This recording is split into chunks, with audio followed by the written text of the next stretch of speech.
का सपोर्ट करता है। अगर ईवीएम रद्द हो जाएगा तो उनको 95 करोड़ मतदाताओं को खरीदना पड़ेगा, और ईवीएम है तो उनको 2-4-10 लोगों को खरीदना पड़ता है। तो ये आसान है ना, 2-4-10 लोगों को खरीदना। 95 करोड़ मतदाताओं को क्या है, तुम पैसा दोगे तो भी वोट जाके किसी और को दे देगा। ठीक है ना। तो कहने का मतलब पूरे बिहार चुनाव में हमारे इंजीनियर से प्रोग्राम डलवा लो, हम लोग किसी भी एक पार्टी को जिता देंगे वोट। अच्छा सर, आप पहले वोट होता था बैलेट पेपर से, तो उसमें क्या होता था कि जैसे आप वोट दे रहे हैं, 4 गुंडे आए भिड़ाए और वो क्या करते थे, पेटी लेके चले जाते थे। जब सरकार को लगा कि नहीं ये चीज सुरक्षित नहीं है, तब ये ईवीएम निकाला। सर आपके कहने के हिसाब से ईवीएम में भी सर चोरी हो रहा है, आप क्या बोलिएगा? नमस्कार प्रणाम, हाला जंक्शन में स्वागत बा। आ देख सकता नहीं कि अभी हम ये जो बैलेट ये जो इलेक्ट्रॉनिक्स मशीन है और जो इसमें चोरी होता है वोट का, वो जो हमारे राहुल भाई है, राहुल तिवारी जी, ये बताएंगे कि कैसे जो है इसमें वोट का चोरी होता है, और बहुत प्रत्यक्ष रूप से आप लोग को बताएंगे। आप लोग बेसब्री से सुनिए कि इसका जो इलेक्ट्रॉनिक्स जो हम लोग के भारत में जो मशीन है, कैसे वोटिंग होता है, उसमें कैसे चोरी होता है, राहुल भाई हाला जंक्शन पर हाला करते हुए बताएंगे। हाला जंक्शन में स्वागत है जी, धन्यवाद, आपने मौका दिया आज डेमो देने का। मेरा नाम राहुल तिवारी है। मैं आप लोगों को आज दिखाऊंगा कि किस तरीके से कागज की वोट और इलेक्ट्रॉनिक वोट को 100% मिलान करने के बावजूद भी वोट की चोरी हो जाती है। ये बात मैं सबसे पहले क्यों कह रहा हूँ, क्योंकि भारत के बहुत सारी विपक्षी पॉलिटिकल पार्टी और बहुत सारे संगठन, बहुत सारे एनजीओ इस आम जनता को भ्रमित कर रहे हैं कि वोटों की मतलब कि कागज की पर्ची का मिलान और इलेक्ट्रॉनिक वोट का मिलान, ये दोनों का मिलान आपस में 100% कर लें तो वोट की चोरी पकड़ी जाएगी, बल्कि वो मूर्ख बना रहे हैं। ये मैं ऐसा इसमें आपको डेमो करके दिखाऊंगा। तो मैं चाहता हूँ सबसे पहले हम लोग डेमो दे दें, उसके बाद आगे बात करते हैं, है ना। जी। पहले सर आप हमारे दर्शक लोग को, जितने भी हाला दर्शक सुन रहे हैं, सर हाला करके आप बताइए कि इसमें वोटिंग कैसे चोरी होता है। जी, आपके दर्शकों को मैं नमस्ते करता हूं। आप लोग कृपया ध्यान से इसको डेमो को देखें। देखिए अभी इसमें अंदर प्रिंटर में कोई में नहीं दिख रहा है सर। अब मैं आपसे वोट करवाऊंगा। जी। देखो, हमने एप्पल, बनाना और वाटरमेलन, सेब, केला और तरबूज का चुनाव चिन्ह है हमारे पास। ठीक है ना। तो आप दो वोट किसी का, मतलब कि आप 2 वोट इसको भी दे सकते हैं, इसको भी दे सकते हैं, इसको भी दे सकते हैं। जी। ठीक है ना। तो आप चाहे केले को वोट दीजिए। सर ये जो सेब है, नीचे केला है, उसके नीचे तरबूजा है, तो ये चुनाव निशान है। चुनाव निशान। जी, ठीक है। जैसे मान लो बीजेपी, कांग्रेस, लालू यादव, ऐसे है। जी। तो हमने मतलब किसी का नाम तो नहीं ले सकते ना, इसलिए हमने सेब, केला, वाटरमेलन, जी सर, ऐसे मतलब तरबूज रखा हुआ। जी। तो मैं आपसे वोट दिलाता हूँ, आप 2 बार चाहे केले को वोट दे दो, चाहे तरबूज को दे दो, केले को दे दो, कोई बात नहीं। सर आप केला बोले हैं, न केला पर नहीं देंगे, हम सेब पर देंगे। हाँ, सेब पे दे। ये दबाना है, ये दबाना है, कौन सा दबाना है? नहीं, ए जहाँ पे लिखा हुआ एप्पल। हाँ दे दिए। नहीं एप्पल। देखिए भाई लोग, हम ये भैया बोले कि आप केला पर वोट दीजिए, लेकिन हम केला पर वोट नहीं दिए हैं, हम सेब पर वोट दिए हैं। इनको हम देख रहे हैं कि जो क्या नाम, राहुल तिवारी जी बताए थे, हम इनके ठीक विपरीत गए हैं और देख रहे हैं कि हमारा वोट किस पे पड़ा हुआ है। तो जैसे आपने मिस कर दिया, जब आप बटन दबाए थे, तो जैसे ईवीएम में आप बटन दबाते हैं तो पर्ची दिखती है ना आपको। जी। काले कांच के पीछे। तो ये देखो, आपने देखा नहीं था इसलिए आपको खोल के दिखा देता हूं। जी। आपने सेब को वोट दिया था, सेब की पर्ची दिख गई। ठीक है। जी। अब आगे से आप इसके शीशे के अंदर से देखना। रुकिए सर, थोड़ा हमारा कैमरा पर दिखाइए। जो दर्शक जो है, देखिए हम जो है के सेब पर वोट दिए थे, ये सेब का देखिए आप लोग के सामने सेब पर वोट पड़ चुका है। अब हमारे भाई बताएंगे कि इसमें कैसे चोरी होता है। तो अभी हम लोग वोट दे देते हैं, जैसे कि दो सेब को दे देते हैं, 2 केले को दे देते हैं, फिर उसके बाद तो आप दोबारा दीजिए सेब को। अच्छा, फिर दोबारा सेब को एक। हाँ, अभी जैसे आप इसमें देखिए, आपको पर्ची दिख रही है। जी सर, सेब की पर्ची दिख गई ना। जी। ठीक, उसमें भी दिख रही है सेब की पर्ची। ठीक, आप सामने आ जाइए थोड़ा। जी। नहीं, इसको सीधा कर। कुर्सी पर, हाँ बस ठीक। अब जैसे कि देखो, जो चुनाव आयोग का मशीन है ना, जी जी वो उसमें ऐसे लाइट जलता है, तो जैसे मतदाता वोट देता है, लाइट जलती है, पर्ची दिखती है, फिर अंदर की लाइट बंद हो जाती है, छोटी सी लाइट जलती है, तो वो लोग वोट देते हैं। तो ऐसे ही आप, जैसे कि अभी लाइट जल गया, अभी दे दो दोबारा, केले को दे दो, 2 सेब को दे दिए, 2 केले को दे दो। एक केला पे आ गया सर। हाँ, आपने 2 बार सेब को वोट दिया, 2 बार केले को वोट दिया, और एकदम। हाँ, एक बार की 2 बार दिए केले को, एक बार हाँ एक बार केले को दिया है ना जी। एक बार और केले को। नहीं, अभी हुआ नहीं अच्छा ढंग से, दबाना।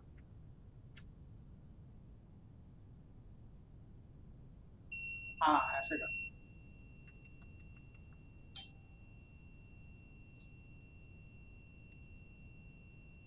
केले की पर्ची दिख गई ना आपको? जी देखो, 2 बार आपको सेब, मतलब आपने 2 बार सेब का बटन दबाया है, जी जी 2 बार केले का बटन दबाया है, ठीक है ना? आपने जितने बार जिसका बटन दबाया उसकी पर्ची आपको दिख गई है, ठीक है ना? अब परिणाम ऐसा ही होना चाहिए कि 2 सेब का वोट होना चाहिए, 2 केले का वोट होना चाहिए, ठीक है ना? ठीक है ना? देखो, जैसे कि चुनाव आयोग का जो मशीन है, एक होता है वीवीपैट, एक होता है कंट्रोल यूनिट, और एक होता है बैलेट यूनिट। कंट्रोल यूनिट में इलेक्ट्रॉनिक वोट की गिनती होती है जी जी और बैलेट यूनिट में हम बटन दबाते हैं, प्रत्याशियों को वोट देते हैं। जी जी तो ये हमारा जो ये स्क्रीन है, एक कंट्रोल यूनिट और बैलेट यूनिट जी दोनों है। अब 100 रिजल्ट पे जाते हैं, जी अब 100 काउंट पे जाते हैं, तो अब देखो टोटल 4 वोट हो गया है। जी जी पहले हमारा दर्शक लोग को सर दिखाते ये देखिए टोटल 4 वोट हो गया है, जी जी 4 बार आपने वोट दिया था जी ठीक है। अब इसको बैक कर देते हैं, ठीक है जी। अब इसको मैं खोल के दिखाता हूँ, बहुत ध्यान से देखना आप। आपने सेब को कितने बार वोट दिया? 2 बार। पर्ची कितनी दिख रही है? 1 2 3 वाह। और केले को कितने बार दिया था? 2 बार। अब पर्ची कितनी दिख रही है? 1। वोट किसका चोरी हो गया? वोट तो चोरी हो गया केला का। लेकिन आपको पर्ची तो दिखी थी, जितनी बार बटन दबाया उतनी बार। जित मतलब 2 बार सेव का बटन दबाए थे, हाँ, तो तो 2 बार पर्ची हमको दिखा। 2 बार केले का दबाया तो भी आपको पर्ची दिखी थी ना जी। आप जब वोट देने जाते हो जी। तो जब जाते हो तो बटन दबाते हो, आपको पर्ची दिखती है, आप चले जाते हो, ऐसे ही करते हो ना? ऐसा ही कर। हाँ, तो इसमें भी ऐसा ही किया आपने, लेकिन एक वोट केले का चोरी हो गया। जी जी अब जैसे अब सवाल बनता भाई, ये चोरी कैसे हो गया? जी। ये कैमरे में दिख रहा होगा ना, एक वोट केले का चोरी हो गया, ठीक है। अब ये बात होता है भाई, चोरी हो कैसे गया? देखिए हाला जंक्शन पर बहुत बड़ा हम खुलासा कर रहे हैं कि जो कि राहुल तिवारी जी हैं, और बहुत बड़ा ईवीएम से कैसे चोरी होता है, बहुत बड़ा खुलासा कर रहे हैं। आप लोग हाला जंक्शन को देखते रहिए। अब बात करें भाई चोरी हो कैसे गया, देखो हमने जो इसमें प्रोग्राम बनाया है ना, जैसे कि मैंने दिखाया आपको जी सेब केला और तरबूज, तो हमने इसमें, ये हमारी मशीन है, इलेक्शन कमीशन की मशीन नहीं है। जी जी इसका आविष्कार जो किया है राहुल चिमन भाई मेहता ने, जी जी आईआईटी दिल्ली से पढ़े हुए राहुल चिमन भाई मेहता जी उनका नाम है। उन्होंने इस मशीन का आविष्कार किया। क्यों किया? जब देखा कि भाई कोई भी विपक्षी पार्टी असली सच्चाई लोगों को नहीं बता रही है, ईवीएम को बंद कराने की तरफ वो लोग नहीं जा रहे हैं, तो जनता का अधिकार कैसे बढ़ाया जाएगा? एकमात्र तो अधिकार मिला गया था, तो उन्होंने इसका आविष्कार किया, और तब से हम लोग पूरे भारत में हम लोग उनसे मशीन ले लेकर डेमो दे रहे हैं। तो हम लोग किसी भी इंजीनियर से बनवा सकते हैं मशीन, ऐसा नहीं कि वही बना के देंगे। उन्होंने एक बार इसका आविष्कार कर दिया, अब जिसको भी ये मशीन बनानी हो उसको वो समझा देंगे, उनको जो जो जरूरी चीज है, जो तकनीक है वो साझा कर देंगे। तो अब देखो उन्होंने इसमें प्रोग्राम डाला है सेब केला तरबूज, तो इसमें हमने ऐसा प्रोग्राम डाला है कि सेब को जिताना है। तो आप सेब को जितनी बार मर्जी वोट दो, सेब को अगर 1000 वोट दोगे तो 1000 वोट ईमानदारी से सेब को जाएगा, लेकिन अगर केले और तरबूज को आपने वोट दिया तो इनका वोट चोरी हो जाए। चोरी हमने इसमें प्रोग्राम डाला है चोरी करने का, ठीक है। और चुनाव आयोग की जो भी मशीन है, अगर वो लोग हमारा उसमें प्रोग्राम डालेंगे तो हम किसी भी पार्टी को चुनाव जितवा सकते हैं। जी। जैसे कि मान लो कोई मान लो किसी पार्टी का नाम है, किसी भी पार्टी का नाम है, मान लो कि किसी पार्टी का कुछ भी नाम हो, मान लो ABCD नाम है, ठीक है, तो उस ABCD पार्टी को अगर हम जिताना चाहें तो इलेक्शन कमीशन अगर हमारा प्रोग्राम डलवाएगा सभी ईवीएम में, तो हम लोग अपना प्रोग्राम डाल के सारी वोट उसको दे देंगे। वोट लोग आएंगे बीजेपी कांग्रेस को देंगे, लेकिन चला जाएगा ABCD पार्टी को, अगर हमारा प्रोग्राम डाला जाए। सर आपसे एक सवाल ही है कि पहले वोट होता था बैलेट पेपर से, तो उसमें क्या होता था कि जैसे आप वोट दे रहे हैं, 4 गुंडे आए भिड़ाए और वो क्या करते थे, पेटी लेके चले जाते थे। जब सरकार को लगा कि नहीं ये चीज सुरक्षित नहीं है, तब ये ईवीएम निकाला। सर आपके कहने के हिसाब से ईवीएम में भी सर चोरी हो रहा है, आप क्या बोलिएगा? देखिए, जो वो चोर थे, वो चार, मान लो चार बदमाश आए बंदूक लेके, तो दिखता था कि भाई कोई चार चोर आए थे, सुरक्षा पुलिस प्रशासन सुरक्षा बढ़ाकर उन्हें उसी टाइम गोली मार दो, है ना, लाइव कैमरा लगा दो, ठीक है ना, ताकि कोई इंसान बूथ कैप्चरिंग ना कर पाए। वो दिखता था, लेकिन जो इस मशीन के अंदर बैठा हुआ चोर हो तो दिख नहीं रहा है। देखो, भारत इलेक्ट्रॉनिक लिमिटेड के 2 से 3 प्रोग्रामर पूरे भारत में जितना भी चुनाव होता है सबका प्रोग्राम बनाते हैं। वो 150 टेक्नीशियन को देते हैं प्रोग्राम। वो 150 टेक्नीशियन जाके जितने भी ईवीएम है उसमें 15 दिन पहले सिंपल लोडिंग फाइल डालते हैं। अच्छा, तो उसके जरिए वो लोग ऐसा इसमें कमांड डाल सकते हैं कि भाई 15 दिन, मान लो किसी महीने के 20 तारीख को वोटिंग करना है, तो 20 तारीख को सुबह 8 बजे से लेके 5 बजे तक मान लो वोट देना है, तो वो लोग ऐसा उसमें कमांड डाल सकते हैं प्रोग्राम के जरिए कि वो सुबह 10 बजे से लेके 3 बजे तक वोट चोरी करें। उसके पहले आप 1000 बार मॉक पोल करोगे तो भी चोरी पकड़ी नहीं जाएगी, उसके बाद भी नहीं पकड़ी जाएगी। जैसे मोबाइल में हम लोग अलार्म लगाते हैं, मान लो हमने मोबाइल में अलार्म लगाया सुबह 10 बजे का, तो सुबह 10 बजे ही बजेगा, 9:58 पे नहीं बजेगा। उसी तरीके से प्रोग्रामर ऐसा प्रोग्राम बहुत आसानी से डाल सकता है कि वो ठीक उसी दिन, उसी तारीख को, उसी समय वोट की चोरी करेगा, उससे पहले और उसके बाद में नहीं करेगा। तो ये बहुत ही आसान सी बात है यार, कि अगर कोई बंदा इसमें प्रोग्राम करना चाहे, चोरी करना चाहे, तो बहुत आसानी से कर सकता है, बस उसका चोरी करने का मन हो। तो जैसे कि मैं कहता हूं कि भाई मान लो पुलिस के पास घूस लेने का विकल्प होता है तो पुलिस लेती है, जज के पास घूस लेने का, भ्रष्टाचार करने का विकल्प होता है, एमएलए एमपी के पास भ्रष्टाचार करने का विकल्प होता है तो करते हैं। तो चुनाव आयोग के पास भी है, वो लोग भी कर सकते हैं। और हाँ, तो ये बात मेरी कंप्लीट हुई कि भाई आपका जैसे सवाल था ना बूथ कैप्चरिंग का, तो बूथ कैप्चरिंग उस टाइम होती थी जब वहां पे उस सुरक्षा में कमी थी। सुरक्षा की कमी को बढ़ाना चाहिए। हमारी मांग है कि हर एक मतदान कक्ष में ईवीएम भी रखो, उसके साथ बैलेट पेपर रखो। जिसको बैलेट पेपर से वोट देना वो बैलेट पेपर से वोट दे दे, जिसको ईवीएम से वोट देना उसके ईवीएम से वोट कर दे। हमें किसी से झगड़ा नहीं करना, लेकिन जो बैलेट बॉक्स है उसको बगैर 1 इंच भी हिलाए, वोटों की गिनती उसी दिन हो जाए लाइव कैमरे के सामने। मतलब जब मतदान खत्म होता है तो उसके बाद वोट की गिनती हो जाए लाइव कैमरे के सामने। जो पोलिंग बूथ है, मतदान कक्ष, वहां दीवार ना हो, पिलर हो, ताकि सामने से भी दिखे और कैमरे में भी दिखे। तब बताओ वोट की चोरी होगी? कोई बूथ कैप्चरिंग कर पाएगा? नहीं करेगा ना भाई। सुरक्षा बढ़ा दो, जहां पे आपने 100 पोलिंग बूथ रखा है वहां पे 100 ना रख के 50 रख दो, सुरक्षा बढ़ा दो, ठीक है ना। देखो हम लोग साल का 50 लाख करोड़ रुपए सरकार को देते हैं कमा के। जी। किस लिए? वो सरकार कौन है? हमारी नौकर है ना। तो नौकर को जो चुनने की प्रक्रिया है वो अगर ईमानदार नहीं हुई तो नौकर उस 50 लाख करोड़ का बर्बाद कर देगा ना, उस पैसे का गलत यूज करेगा। तो उन नौकरों ने बहुत ही प्लानिंग से, इंदिरा गांधी के जमाने से ही उन लोगों ने इंदिरा गांधी के जरिए भारत में बैलेट ईवीएम को घुसाया। किस लिए घुसाया गया? कि देखो 95 करोड़ मतदाताओं को खरीदना बहुत मुश्किल है, लेकिन अगर ईवीएम डाल देते हैं तो 2-4 लोग, जैसे मान लो इलेक्शन कमीशन के 4-5 लोगों को खरीद लो तो फिर कुछ भी मैनेज किया जा सकता है। सर मेरा दूसरा सवाल है कि मान लीजिए ईवीएम भी हैंग होने लगा, तो सर आप लोग चुनाव आयोग क्यों नहीं जाते हैं? सबसे महत्वपूर्ण सवाल है सर। देखिए ये जो मशीन है ना, जैसे कि सन 2010 में तेलंगाना के हरि प्रसाद जी, आप सर्च करना यूट्यूब पे, सन 2010 में इलेक्शन कमीशन के इंजीनियर हरि प्रसाद जी ने इलेक्शन कमीशन का मशीन उठाकर उसको हैक कर दिया था। उसकी वीडियो 2010 से पड़ी हुई है यूट्यूब पे। 15 साल हो गया। अगर बात हैकिंग की करते हैं तो उन्होंने हैक कर दिया था। अच्छा, हरि प्रसाद जी इलेक्शन कमीशन के कर्मचारी थे, उन्होंने कलेक्टर ऑफिस से मशीन उठाया और उसको हैक करके वीडियो डाल दिया यूट्यूब पे। कब का बात है? सन 2010 का है। 10 का बात है? हाँ, 2010 में ईवीएम हैक हो गया था। अच्छा, हाँ, लेकिन वो बात मीडिया और कोई भी पार्टी, आपको कोई भी विपक्षी पार्टी हो, चाहे भारतीय जनता पार्टी हो, कोई भी नहीं बता रही है बात। मतदाताओं का सबसे ज्यादा जिससे नुकसान हो रहा है उसके बारे में सही जानकारी ये लोग दे ही नहीं रहे। उसके बाद रही बात, तो उसके बाद देखो इलेक्शन कमीशन ने इसमें वीवीपैट ऐड किया। पहले बैलेट यूनिट और कंट्रोल यूनिट था, तो उन्होंने हैक कर दिया था। फिर वीवीपैट डाल दिया इलेक्शन कमीशन ने, बोला कि इसको हैकिंग करना इम्पॉसिबल है, ये तो इंटरनेट वाईफाई से चलता नहीं है।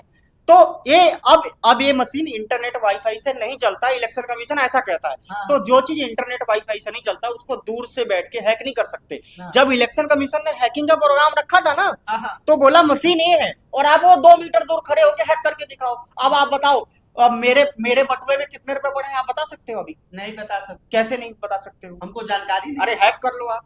अच्छा हाँ राइट। भाई इसमें इंटरनेट वाईफाई थोड़ी है मेरे बटुए में कि नहीं। हैक करोगे। हाँ हाँ खोल के देखना पड़ेगा। तो हाँ। इलेक्शन कमीशन मशीन को छूने ही नहीं देता है, हाँ। बोलता दूर से खड़े होके हैक करके दिखाओ। हाँ। इसलिए सुप्रीम कोर्ट ने क्लीन चिट दे दिया कि भाई इलेक्शन कमीशन के जो मुद्दा था वो हाँ। मतलब कि इलेक्शन कमीशन ने प्रस्ताव रखा था हैक कर दो, जी। तो हैक नहीं कर पाया, इसलिए इलेक्शन कमीशन जीत गया। असल में तो भारत के 95 करोड़ मतदाताओं को बेवकूफ बनाने का वो प्रोग्राम रखा गया था ना। जी। हमने ईवीएम हटाओ सेना, मैं ईवीएम हटाओ सेना का कार्यकर्ता हूँ। ईवीएम हटाओ सेना ने 40,000 रुपए का डीडी चेक दिया हुआ इलेक्शन कमीशन को। अच्छा 2 साल हो गया। हाँ हमने 40,000 का डीडी चेक दिया गया इलेक्शन कमीशन को दिया है कि आप ये पैसे ले लो, उसके बदले मशीन दे दो। हाँ ठीक है, हम मशीन को हैक करके दिखा देंगे। मतलब हैक करके नहीं, मशीन में जो चोरी हो सकता है जिस भी प्रकार से, उसकी पॉसिबिलिटी को पूरा आपके सामने दिखा देंगे लाइव कैमरे के सामने। मतलब मशीन, आप हमें बुलाओ, अपना मशीन दो, लाइव कैमरा है, पूरा media, international media, national media देखती रहे। ठीक है, हम उसमें अपना प्रोग्राम डालेंगे और वोट चोरी कर देंगे। या तो आप एक काम करो, जैसे बिहार चुनाव में, पूरे बिहार चुनाव में हमारे इंजीनियर से प्रोग्राम डलवा लो, हम लोग किसी भी एक पार्टी को जिता देंगे वोट। अच्छा सर, आप मान लीजिए चुनाव आयोग के पास गए तो आप लोग मतलब चुनाव आयोग से आप लोग संतुष्ट नहीं थे, तो हमारे भारत में सुप्रीम कोर्ट है सर, आप लोग उसमें क्यों नहीं जाके? देखिए सुप्रीम कोर्ट क्या है ना कि जैसे सुप्रीम कोर्ट बहुत बड़ा कोर्ट है ना, तो जी। जो उसके जज हैं वो बोलते हैं कि हम जिसके पास डिग्री है उससे बात नहीं करेंगे, जो प्रोफेशनल वकील है, जो क्या कहते हैं फाइट करता है वहां पे जाके, ऐसे लोगों से ही वो डील करते हैं। तो सुप्रीम कोर्ट का कहना है कि हम प्रोफेशनल वकील से डील करेंगे, बात करेंगे। अच्छा। और प्रोफेशनल वकील 5 से 10 लाख रुपए लेगा हमारी याचिका लगवाने, मतलब हमारी बात सुप्रीम कोर्ट में कहने का। हाँ। कोई प्रोफेशनल वकील 10 लाख रुपए तक मांग सकता है। अरे वाह। 5 से 10 लाख रुपए। हाँ। मान लो हमने 10 लाख रुपए का जुगाड़ करके उसको दे दिया, तो क्या गारंटी है कोई 50 लाख देके उसको ना खरीदे? हाँ। देखो हर एक साल हम लोग 50 लाख करोड़ रुपए सरकार को दे रहे हैं। सर आपको कहने का मतलब है कि वहां पर भी बिकाऊ लोग हैं? विकल्प है। हाँ। देखो जहां भी विकल्प है, देखो मुखिया के पास विकल्प है, विधायक के पास, सांसद के पास, पुलिस के पास, जज के पास, वकील के पास, सबके पास विकल्प है भाई। सर आप बहुत बड़ा हाला जंक्शन पर आरोप लगा रहे हैं कि जज भी बिकाऊ है। सर आप सोच समझ के सर बोल रहे हैं। देखो मैं ये नहीं कह रहा हूँ जज बिकाऊ है, जज को बिकने का विकल्प बहुत है। जज अगर भ्रष्टाचार करना चाहे तो बहुत तरीके से भ्रष्टाचार कर सकता है। मान लो मेरे में आपके में झगड़ा हो जाए और आप पैसे वाले इंसान हो, ठीक है, तो आप क्या करोगे? वकील को बोलोगे भाई जज को थोड़ा सा खिला पिला दे और मेरे पक्ष में फैसला दे दे यार, मैं गरीब आदमी मारा जाऊंगा। ऐसा ही होता है, आप तो बचपन से देख रहे होगे। पटना में ही लाखों केस पेंडिंग है, ठीक है ना। वो क्यों पेंडिंग है? क्योंकि देखो जो ताकतवर लोग हैं अपने पक्ष में फैसला, मतलब कि जज को इम्प्रेस कर लिए और तारीख पे तारीख देता रहता है, ताकि गरीब आदमी, असहाय आदमी हार पाच के केस वापस ले ले। सर मेरा तीसरा सवाल है, सर ये ईवीएम दिखा के आप लोग क्या मतलब करना चाहते हैं? देखो पहले मैं सुप्रीम कोर्ट वाली बात का पूरा जवाब क्लियर कर देता हूँ। सुप्रीम कोर्ट वाला देखो जो सुप्रीम कोर्ट का जज है वो प्रोफेशनल वकील से मतलब बात करता है। हम लोग 5 से 10 लाख देंगे तो कोई प्रोफेशनल वकील हमारी याचिका लगवाएगा, लेकिन उसको कोई खरीद ले, ठीक है ना। क्योंकि अक्सर देखा जाता है कि लालच में आके लोग, विकल्प है ना चोरी का, हमने 10 लाख दिया कोई 1 करोड़ दे देगा। अब 50 लाख करोड़ रुपए जिस सरकार के पास जा रहा है, सरकार जिनके दबाव में काम करती है यानी कि उनके पास जा रहा है, अब वो लोग 50 लाख करोड़ उनके लिए ज्यादा इंपॉर्टेंट है कि 10 लाख ज्यादा इंपॉर्टेंट है, 50 लाख ज्यादा इंपॉर्टेंट है? मतलब आप ये कहना चाह रहे हैं सर कि जो सुप्रीम कोर्ट का जज है और जो पार्टी है वो मिलती जुलती सरकार चलाती है क्या? मतलब सरकार सुप्रीम कोर्ट को चलाती है, आपको ये? देखो मेरी पूरी बात जब मैं कंप्लीट हो जाएगी आपके सवाल का जवाब मिल जाएगा। कहने का मतलब है कि ये लोग, देखो रॉथस्चाइल्ड रॉकफेलर के दबाव में भारत सरकार, सुप्रीम कोर्ट और जितने भी समझ लो कि पार्टियां हैं, विपक्षी पार्टियां, बड़े संगठन हैं, एनजीओ हैं, मेरा ऐसा कहना है, मेरे पास प्रूफ नहीं है, मेरा ऐसा मानना है कि वो लोग उनके दबाव में काम करते हैं और वो लोग इनके सहारे भारत के खनिजों को, खनिज जहां से रेत, बालू, तांबा, यूरेनियम, सोना, चांदी निकलता है ना, कोयला निकलता है, हाँ, उस पे इनका कब्जा है। अच्छा, रोथस्चाइल्ड, रॉकफेलर का, जो विदेश विश्व के शासक समझ लो, जी, वो लोग यहाँ के पूंजीपतियों के जरिए, यहाँ के नेताओं के जरिए लूट रहे हैं, अच्छा, रोज का अरबों खरबों हमारे हिस्से की कमाई को लूट रहे हैं, ठीक है ना। अब वो देखो, अब वो लूट कब रुक सकता है? जब ज्यादा से ज्यादा लोग चुनाव लड़ेंगे, ज्यादा से ज्यादा लोग इस चीज की जानकारी लोगों तक पहुंचाएंगे, ठीक है ना। तो इस चीज की जानकारी ज्यादा से ज्यादा लोग ना पहुंचाए, इसके लिए वो लोग विपक्षी पार्टियां खड़ी कर देते हैं, एनजीओ संगठन खड़ी कर देते हैं, ताकि ये लोग लोगों को जो जो मतलब बेफालतू की मुद्दों पे फंसा के रखें, असली चीजों पे जाने ना दें। तो उसके लिए ईवीएम बहुत बड़ा उनका सपोर्ट करता है। अगर ईवीएम रद्द हो जाएगा तो उनको 95 करोड़ मतदाताओं को खरीदना पड़ेगा, और ईवीएम है तो उनको 2-4-10 लोगों को खरीदना पड़ता है। तो ये आसान है ना, 2-4-10 लोगों को खरीदना। 95 करोड़ मतदाताओं को क्या है, तुम पैसा दोगे तो भी वोट जाके किसी और को दे देगा, ठीक है ना। तो कहने का मतलब है कि देखो, और मतलब कि इस तरीके से हम जन आंदोलन करके ही मतलब कि ईवीएम को रद्द करवा सकते हैं। जी, जी। सुप्रीम कोर्ट के जरिए नहीं करवा सकते, क्योंकि उनके पास बहुत विकल्प है अपने आप को बेचने का, ठीक है। देखो, एक प्रशांत भूषण वकील है, जी, आपने नाम सुना होगा, बहुत बड़े वकील हैं सुप्रीम कोर्ट के। उन्होंने हमारी बात सुप्रीम कोर्ट में रखने को बोला था, जी, लेकिन उन्होंने बुला भी लिया था। हमारे एक बहुत बड़े कार्यकर्ता है हमारे ईवीएम हटाओ सेना के, पवन जूरी जी है, पवन कुमार शर्मा उनका नाम है, फेसबुक पे पवन जूरी नाम है। उन्होंने मशीन ले जाकर सुप्रीम कोर्ट के बाहर वो खड़े रहे, प्रशांत भूषण जी को फोन कर रहे थे कि भाई बुलाओ, मैं वहां पे डेमो दे दूं। उन्होंने बुलाया था, ठीक है ना, लेकिन उन्होंने, प्रशांत भूषण जी ने उनको अंदर नहीं आने दिया, फोन ही नहीं उठाया। मतलब कि वो एक बहुत बड़े वकील ने हमारी बात रखने को बोला था। अब पता नहीं क्या हुआ, उनको किसी ने डरा दिया, धमका दिया, खरीद लिया, क्या हुआ सोचो। जब इतना बड़ा आदमी भी हमारी बात सुप्रीम कोर्ट में रखने से पीछे हट गया, तो कोई और से हम क्या उम्मीद करें। तो देखो, हम हाँ, उसके बाद आपका मकसद क्या हम करना चाह जाते हैं। देखो, हम भारत में अधिक से अधिक लोगों को, जैसे बिहार में है ना, बिहार में क्या 12-13 लाख करोड़ लोग हैं ना, हम लोग अधिक से अधिक लोगों को इस मशीन से डायरेक्ट डेमो दिखा के, जैसे मैं आपको अगर बातों में बताता तो आप नहीं समझ पाते, जैसा कि आपने लाइव देखा। इसी तरीके से जब ज्यादा से ज्यादा लोग लाइव डेमो देखेंगे, वोट की चोरी का पूरा प्रक्रिया देखेंगे, तब वो समझ पाएंगे भाई किस तरीके से वोट चोरी होती है, और असली मुद्दे पे असली मांग करेंगे। अभी क्या है, बाकी जो लोग हैं, संगठन है, वो अलग अलग मुद्दों पे उनको फंसा के रखी है। हम चाहते हैं हर कोई इस असली मांग के साथ जुड़े, सभी लोग मांग करें मुख्यमंत्री से कि मुख्यमंत्री चाहें तो बगैर सुप्रीम कोर्ट भी रोकने नहीं आएगा और चुनाव आयोग भी रोकने नहीं आएगा। सुप्रीम कोर्ट के पास इतना मुख्यमंत्री के पास इतना अधिकार है कि वो हर एक मतदान कक्ष में ईवीएम के साथ बैलेट पेपर रखवा दे, ताकि मतदाता का वोट ईमानदारी से उसके प्रत्याशी तक पहुंचे। उसको कोई रोकने नहीं आएगा। ईवीएम रद्द करवाएगा तो सुप्रीम कोर्ट रोकने आ जाए, चुनाव आयोग रोकने आ जाए, लेकिन ईवीएम के साथ बैलेट बॉक्स रखवा सकता है। तो हमारी मांग है अधिक से अधिक लोग आदेश पत्र भेजें अपने नौकरों को, प्रधानमंत्री को, मुख्यमंत्री को चिट्ठी भेजो, पोस्ट कार्ड भेजो पोस्ट ऑफिस जाके कि मुख्यमंत्री जी मतदान कक्ष में ईवीएम के साथ बैलेट पेपर रखें, हमें बैलेट पेपर से वोट देकर अपने प्रत्याशी तक ईमानदारी से अपना मत पहुंचाना है, ठीक है। तो जब अधिक से अधिक लोग उनको चिट्ठी भेजेंगे तभी बड़ा जन आंदोलन हो पाएगा। उसी को कहते हैं जन आंदोलन। जन आंदोलन का मतलब क्या है, जनता खुद अपनी आंदोलन करे, किसी नेता के कहने पे ना आए। जो नेता विहीन आंदोलन होता है, जो बिना नेता का आंदोलन होता है, वो जन आंदोलन होता है। तो हम चाहते हैं जन आंदोलन हो। जब तक आप लोग किसी नेता का, किसी लीडर का हाथ पकड़ के भागोगे, तब तक वह आपको दिखा के पैसा कमाएगा, आपके नाम पर पैसा कमाएगा और आपको फालतू के मुद्दों पे फंसा के रखेगा। आपकी जो ओरिजिनल जो समस्या है उसका समाधान नहीं करेगा वो। जी। नहीं तो हो गया रहता है 80 साल में, बहुत साल हो गए। तो आपको स्वयं जन आंदोलन करना पड़ेगा। किस तरीके से कर सकते हैं मैं आपको उसको मैं बता दूंगा।